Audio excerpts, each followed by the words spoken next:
তোমার আমি বুঝাইতে পারবো না, বুঝছো? এই আরে এই কি করতেছো? কারা তোমরা? আরে ছাড়ো বলছি। দোস্ত তুই এক কাজ কর, তুই একটু সামনের দিকে দেখ। আচ্ছা ঠিক আছে বন্ধু, দাঁড়া। বৌমা, আজকে পেনশন টাকাটা উঠাইয়া এত খুশি লাগতেছে, তোমার আমি বুঝাইতে পারবো না, বুঝছো? এই আরে এই কি করতেছো? কারা তোমরা? আরে ছাড়ো বলছি। আরে দেখতে পাচ্ছি না আমি কিছু বাবা। আরে কারা? এ কি বৌমা, এটা কি হইলো? ওরা কারা? আমিও তো বুঝতে পারলাম না বাবা, এটা কি হলো? দেখে দেখি ব্যাগটা দেখে। ব্যাগ বাবা। আমার টাকা কি হইলো বৌমা? আরে ওরা টাকাগুলো কারা? কোথায় গেল? আরে এরাই বা কারা ছিল? বাবা কি আমার করবে? সব টাকা নিয়ে গেছে বৌমা, সব টাকা নিয়ে নিয়েছে।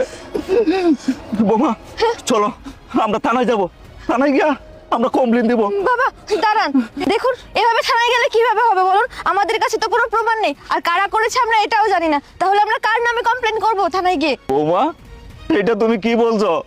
থানায় যাব না মানে? আমার সারা জীবনের সঞ্চয় আর এটা এইভাবে আমি চাইলে দেব? চলো আমরা আগে থানায় যাই, থানায় গেলে পুলিশের টিকে একটা প্রমাণ খুঁজে বাইর করব। বাবা দেখুন এভাবে হয় না, আপনি কথাটা বোঝার চেষ্টা করুন। আমাদের কাছে না কোনো প্রমাণ আছে, না আমরা কাউকে দেখেছি, এভাবে থানায় কমপ্লেন নেয় না বাবা। তার থেকে বরং একটা কাজ করুন, এখন চলুন আমরা বাসায় যাই, বাসায় গিয়ে তারপরে আমরা, আপনার ছেলে বাসায় আসেন, নিরিবিলি একটা সিদ্ধান্ত নিব। বৌমা তুমি যত কিছু বলো আমি কিন্তু ছাড়বো না, আমি টিকে থানায় যাব, থানায় গিয়ে কমপ্লেন দিব। চলো আমার সাথে তুমি। বৌমা এই দেখছো, তুমি বলছিলে না প্রমাণ, ওই যে টাকা পয়সা চিন্তাই করে লয়ে গেছে, নিশ্চয়ই এটা প্রমাণ বাই করব।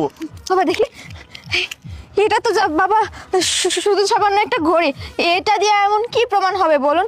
আর এটা যে ছিনতাইকারীদেরই ঘড়ি, এটারও তো কোনো প্রমাণ নেই, তাই না? হতে পারে এটা রাস্তায় হয়তো কারোর হাত থেকে খুলে পড়ে গেছে, আর এরকম ঘড়ি তো দেশে হাজার হাজার আছে, এটা দিয়ে তো কিছু প্রমাণ হয় না বাবা। তার থেকে বরং আপনি চলুন না, আমরা বাসায় চলে যাই। তাহলে বৌমা একটা কাজ করি, আমার ছেলেকে একটা ফোন দে। বাবা দাঁড়ান, আপনার ছেলেকে এখন ফোন দিয়েন না, দেখেন উনি তো একটা অফিসের কাজে ব্যস্ত আছে, আর ওর আজকে একটা ইম্পর্টেন্ট মিটিং আছে, এখন ওকে ফোন দিলে খালি খালি বিরক্ত হবে। তার থেকে বরং একটা কাজ করি, আমরা বরং এখন বাসায় চলে যাই, আর তারপরে ও রাতে যখন বাসায় ফিরবে তখন একটা সিদ্ধান্ত নেওয়া যাবে। এখন খালি খালি ফোন দিয়ে ওকে বিরক্ত করে কোনো লাভ নাই বাবা। বৌমা আমি বলছি আমার ছেলেকে একটা ফোন দিব, তুমি এটা দিতে চাও না, আমি টিকে আমার ছেলেরে ফোন দিব। হ্যাঁ হ্যালো বাবা, তুই কই? বাবা আমি তো অফিসে।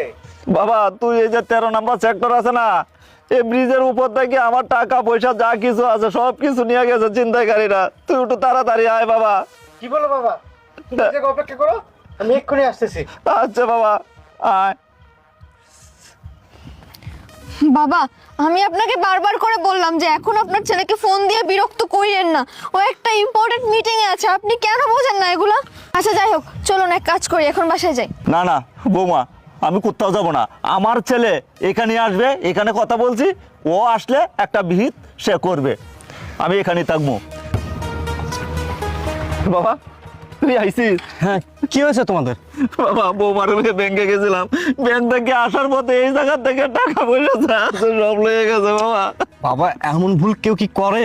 তুমি ব্যাংকে যাবা, আমাকে একটাবার ফোন দিয়ে জানাতে পারতা, আমি তোমার সাথে যেতাম। তোমরা কিছু দেখোনি? মাশরাফ, আসলে এই ব্যাগগুলো দিয়ে আমাদের মাথাগুলো এমন ভাবে ঢেকে দিয়েছিল, আমরা কিছু দেখতে পারিনি, কাউকেই দেখতে পারিনি আমরা। কোন দিকে গেছে তারা? তাও দেখি জানি নাই। আমরা ভাইয়া। দোস্ত তুই এক কাজ কর, তুই একটু সামনের দিকে দেখ। আচ্ছা ঠিক আছে বন্ধু, বাবা এখন আমরা তাদেরকে ধরবো কিভাবে? আমাদের কাছে তো কোনো প্রমাণই নাই। প্রমাণ? হ্যাঁ একটা রাস্তা আছে, ওরা যাই সময় একটা গড়ি পালায় হয়ে গেছে। কই? বৌমা গড়িয়া দাও তো। বাবা আর ঘড়ি মানে দেখুন, একটা ঘড়ি দিয়ে কোনো কিছু প্রমাণ হয় না, এরকম ঘড়ি তো অনেকের কাছেই আছে, তাই না? বৃষ্টি তুমি দাও ঘড়িটা, আমাকে দাও। আশরাফ মানে আমি ঘড়িটা চাচ্ছি, দাও। কি ব্যাপার, এই ঘড়িটা কেন জানি আমার চেনা চেনা মনে হচ্ছে। হ্যাঁ এইবার বুঝতে পেরেছি, আমার যতটুকু মনে পড়তেছে এই ঘড়িটা আমি গত মাসে আশিককে কিনে দিয়েছিলাম, কিন্তু আশিকের ঘড়িটি এই ব্রিজের উপর কিভাবে আসলো? আমার মন বলতেছে এখানে কোনো রহস্য আছে, আর এই রহস্যের উদ্ঘাটন করতে গেলে আমাকে এখন আশিকের দরকার। এক কাজ করি, আশিককে একটা কল দিয়ে এখানে ডেকে নিয়ে আসি। আশরাফ তুমি কি ভাবতেছো ওদিক ঘুরে কখন থেকে? কিচ্ছু না, দাঁড়াও একটু।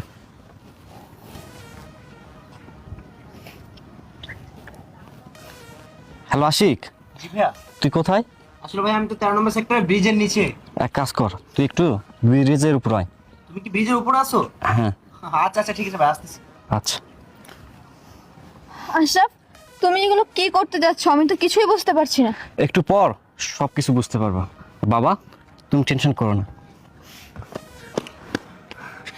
ভাইয়া তুমি আমাকে এত আর্জেন্ট কেন ডাকলা ব্রিজের উপর বলো তো? আচ্ছা বলতেছি। আচ্ছা তুই ব্রিজের নিচে কি করতেছিলি? ব্রিজের নিচে আসলে বন্ধু বান্ধব মিলে একটু পিকনিক করতেছিলাম, তাই এখানে রান্না বান্না করতেছিলাম আর কি। ও আচ্ছা।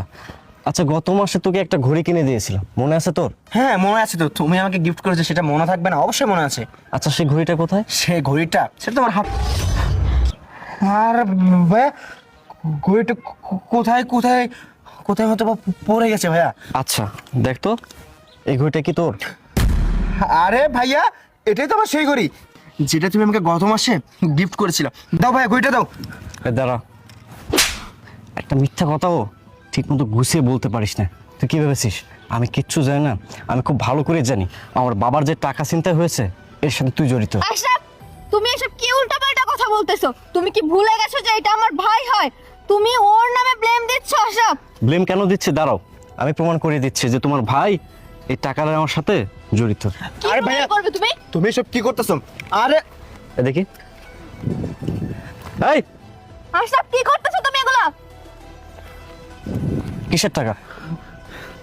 ভাইয়া এই টাকাগুলো ও মনে পড়ছে, আমার একটা ফ্রেন্ডের বাবা গরু বিক্রি করছে তো সেই টাকা আমার কাছে রাখতে দিয়েছে। এই চুপ! তুই কি ভেবেছিস একজন চোর যখন চুরি করার পর ধরা পড়ে তখন সে চোর ফেরেশতা সাজার চেষ্টা করে? হ্যাঁ থামো, তুমি তুমি আমাকে কি বলতে যাচ্ছ? আমি কি চোর? আরে তুমি কি ভুলে গেছো তোমার বাবা মানে সে আমার তালই, আমি তার টাকা কেন চুরি করবো? হ্যাঁ চুপ! আরে একটাও কথা বলবি না, আর একটা যদি কথা বলিস এক থাপ্পড় দিয়ে তোর সব কয়েকটা দাঁত ফেলে দেব। চোরের মায়ের বড় গলা, তাই না? ছি ছি। আরে আমি তোকে কখনো শ্যালক মনে করিনি, নিজের ছোট ভাই মনে করেছি। নিজের ছোট ভাই মনে করে তোকে গ্রাম থেকে শহরে নিয়ে আসছি, আমার কাছে রাখতেছি, তোকে ভালো একটা কলেজে ভর্তি করে দিয়েছি। তুই যখন যেটা চাচ্ছিস তোর সামনে সেটাই হাজির করতেছি। আর তুই কি না এমন একটি জঘন্য কাজ করলি, এমন একটি জঘন্য কাজ করতে গিয়ে তোর বুক একটা বারো জনে কেঁপে উঠলো না? তোর কি একটা বারো জনে মনে হলো না? এই সমস্ত কথাবার্তা যদি বাইরের লোকজন শোনে তাহলে তোর বোনের রেপুটেশনটা কি হবে, তোর দুলা ভাইয়ের রেপুটেশনটা কি হবে, এই ফ্যামিলির রেপুটেশনটা কি হবে? আরে নিশ্চয়ই তোর টাকা পয়সা দরকার, তোর টাকা পয়সা দরকার। তুই তো আমাকে আগে বলতে পারতি, এই আমি কি তোকে কম টাকা পয়সা দিয়েছি? এই সমস্ত কথাবার্তা যদি বাইরের লোকজন শুনে সে আমাকে তো থতে দিবে। কেন করেছিস? কিসের জন্য করেছিস? আশিক, হ্যাঁ। তুই কি সত্যি এই কাজটা করেছিস? আপু আমি আর মিথ্যা বলবো না। ভাইয়া আমি তোমাকে বলছি, তুমি যখন সত্যিটা জেনে গেছো তাহলে আমি আর লুকাবো না। এই কাজটা আমি কখনোই করতে চাইনি। এই যে আমার বোন আমাকে এই কাজটা করতে বাধ্য হ্যাঁ, করেছে। আশিক, কি আবল তাবল কথা বলতেছিস তুই এগুলা? তুই আমার ভাই হয়ে নিজের বোনের সংসারে অশান্তি সৃষ্টি করার চেষ্টা করতেছিস। তোর কি একটাবার লজ্জা লাগতেছে না নিজের বোনের নামে এরকম একটা ব্লেম দিতে? বৃষ্টি, চুপ থাকো তুমি। শাক দিয়ে মাছ ঢাকার চেষ্টা করো না। আমি এখন খুব ভালো করে বুঝতে পেরেছি যে তুমি আর তোমার ভাই মিলে এই প্ল্যানটা করেছো। কিসের জন্য করেছো? কিসের অভাব ছিল? ভালোবাসার কি অভাব ছিল? টাকা পয়সার কি অভাব ছিল? যখন যেটা চাইছো সেটাই তোমাদের সামনে হাজির করে দিছি। তারপরে এমন একটি জঘন্য কাজ তোমরা কিভাবে করলা? এই জঘন্য কাজটি করতে গিয়ে যদি একটা দুর্ঘটনা ঘটতো তাহলে তার দায়ভার কে নিত? কেন করেছো? কিসের জন্য করেছো? আশরাফ, দেখো সত্যি বলছি আমরা এগুলো করিনি। এই চুপ! ভাইয়া আমি বলছি শোনো, এই কাজটি কেন করিয়েছে।